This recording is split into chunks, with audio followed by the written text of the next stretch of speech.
Channel of Vadodara. Sukhdham Haveli સામે Ayushman card કેમ્પનું આયોજન કરવામાં આવ્યું હતું, જેમાં વયસ્ક લોકોએ મોટી સંખ્યામાં લાભ લીધો હતો.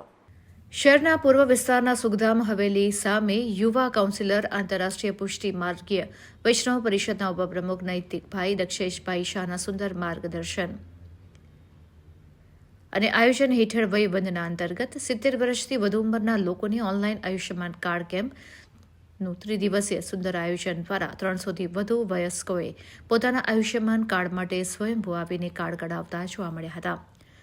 વયસ્કોએ નૈતિકભાઈ દક્ષેશભાઈ શાહની સેવાના ભેગદારી એવા સુનિલભાઈ ચોકસી બોડેલીવાલા, સમસ્ત વૈષ્ણવ વણિક પરિવાર, પૂર્વ ઝોનના મંત્રી રાજેન્દ્ર શાહ જબુગામવાડા, વિઠ્ઠલભાઈ મામા, નિશાન શાહ, મીત મંથન, હર્ષદ શાહ, યોગેશ શાહ સહિત યુવા કાર્યકરોને આગવું અને સુંદર આયોજન બદલ લાભાર્થીઓએ આનંદની લાગણી સાથે મુક્ત કંઠે પ્રશંસા કરતા જોવા મળ્યા હતા.